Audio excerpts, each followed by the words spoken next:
Lors de la construction d'une des premières batteries que Napoléon et son arrivée à Toulon ordonna contre les Anglais, il demanda sur le terrain un sergent ou caporal que s'y écrire. Quelqu'un sortit des rangs et écrivit sous la dictée sur le mot même la lettre à peine finie ou boulée la couvre de terre. Bien dit l'écrivain, je n'aurai pas besoin de sable.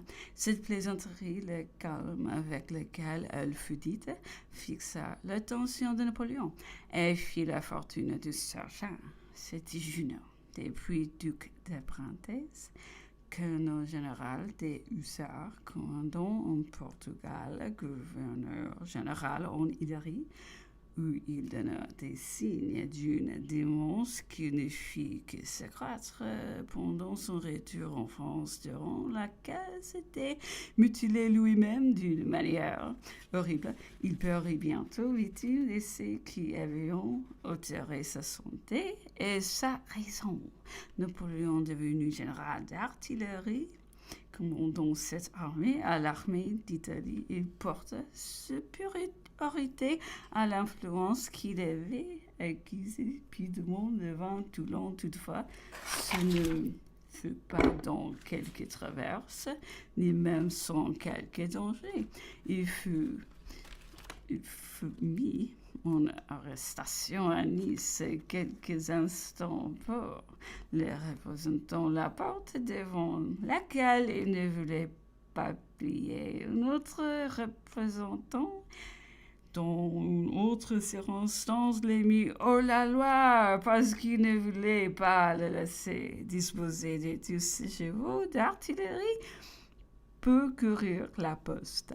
Enfin, un décret non exécuté, le mandat à la barre de la Convention pour avoir proposé quelques mesures militaires relatives aux fortifications à Marseille. Dans cette armée de Nice ou d'Italie, il enthousiasme fort le représentant Robespierre le Jeune, auquel il donne des qualités bien différentes de celles de son frère, qu'il n'a du reste jamais vu. Ce Robespierre jeune, rappelé à Paris quelque temps avant la Neuve, Thermidor par son frère, fit tout au monde pour décider Napoléon à la suivre. Si je n'eus inflexiblement refusé observer tous ces temps où vous pouvez me conduire un premier pas et quelques autres destinées me tendaient. Il y avait aussi à l'armée de Nice un autre représentant assez insignifiant, sa femme, extrêmement jolie, fort aimable, partagée et parfois dirigeait sa mission. Elle était de Versailles. Le ménage faisait les frugons, car du général d'artillerie, ils ont été tout à fait engoués. Elle est traitée au mieux sous tous les rapports, ce qui était un avantage immense pour le jeune général, observait Napoléon, car dans ce temps de l'absence, les lois ont de leur improvisation. Un représentant du peuple était une véritable puissance. Celui-ci fut un de ceux qui, dans la Convention, contribueront les plus à faire jeter les yeux sur Napoléon. Lors de la crise de Vendémiaire, c'était une suite naturelle des hautes impressions que lui ont laissé le caractère et la capacité du jeune général. L'empereur racontait que, devenu souverain, il revit un jour la belle représentante de Nice, d'ancienne et douce connaissance. Elle était bien changée, à peine reconnaissable, veuve, et tombée dans une extrêmement misère. L'empereur sait plus à faire tout ce qu'elle demanda. Il réussa, dit-il, sous les rêves, et même au-delà. Bien qu'elle reçût à Versailles, elle avait été nombreux d'années avant de pouvoir pénétrer jusqu'à lui. Lettre pétition sollicite sollicitations de tout genre, tout avait été inutile. Tant disait l'empereur, il est difficile d'arriver au souverain, lors même qui ne se refuse pas. Encore était celui qui, un jour de chasse à Versailles, s'était venu à la Monseigneur par hasard, épertier de cette même ville, ami d'enfance de cette dame, laquelle jusque-là n'avait jamais daigné parler d'elle, encore moins de ses sollicitations, fut le lendemain son introducteur. Mais comment ne vous êtes pas servi de nos connaissances communes de l'armée de Nice pour arriver jusqu'à vous? Lui demandait l'empereur. Il en est plusieurs qui sont des personnages étant perpétuel rapport avec moi. Et là, sire, répondit-elle, nous ne nous sommes plus connus dès qu'ils ont été grands et que je suis devenue malheureuse. L'empereur entrant un jour avec moi dans les plus petits détails sur cette ancienne connaissance, me disait, j'étais bien jeune alors, j'étais heureux et fier de mon petit succès, aussi cherchais-je à le reconnaître par toutes les attentions en mon pouvoir, et vous allez voir quelle peut-être la l'autorité, à quoi peut tenir le sort des hommes, car je ne suis pas pur qu'un autre. La promenant un jour au milieu de nos positions, dans les environs du col des Tondes, il me vint subitement à l'idée de lui donner le spectacle d'une petite guerre. Et je donnerai une attaque d'avant-poste. Nous fûmes vainqueurs. Il est vraiment, mais évidemment, il ne pouvait y avoir de résultats.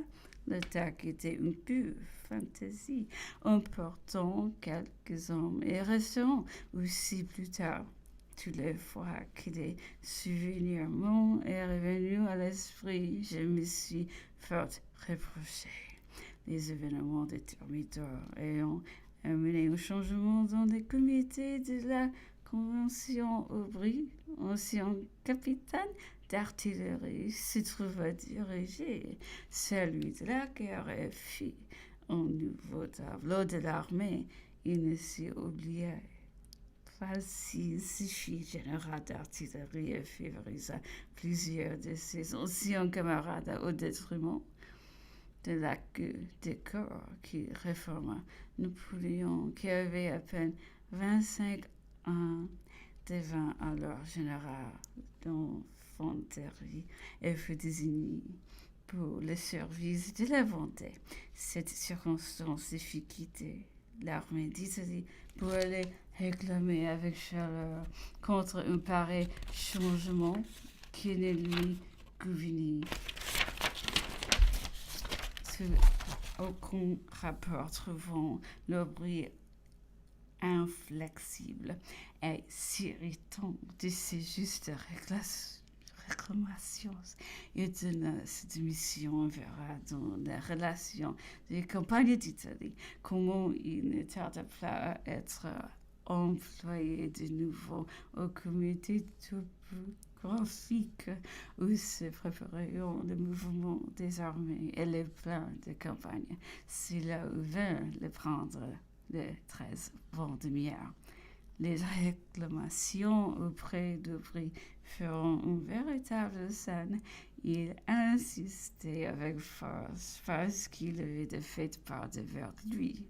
Aubry s'obstinait avec aigreur parce qu'il avait la puissance. Celui-ci disait-il à Napoléon qu'il était trop jeune et qu'il fallait laisser passer les anciens. Napoléon répondait qu'on vieillissait vite sur le champ de bataille et qu'il en arrivait. Aubry n'avait jamais vu le feu. Les paroles feront très vives. Je disais à l'empereur qu'aurais-tu de mon émigration? Je vais occuper longtemps dans la rue Saint-Florentin, le salon même dans lequel s'était passée cette scène. Je l'y avais entendu raconter plus de 1000 fois, et bien qu'elle fût rendue pour des bouches ennemies, chacun n'en mettait pas moins un grand intérêt et on raconteur les détails et à se figurer la partie du salon, les feuilles de parquet, où avait dû s'exprimer tel geste et se prononcer telle parole. On trouvera donc la relation de la fameuse journée de Vendémiaire, c'est importante, mais la destinée de la Révolution est dans celle de Napoléon, qui balança quelque temps à se charger de la défense de la Convention. La nuit qui suivait cette journée, Napoléon se présenta au comité des 40 qui était en permanence à Haute-Tuileries. Il avait besoin de tirer des mortiers et des munitions, des meudons. La circonspection du président commissaire était telle que malgré les dangers qui avaient enseigné la journée, il n'ont voulu jamais signer l'ordre, mais seulement et par accommodement inventé de mettre ces objets à la disposition du général.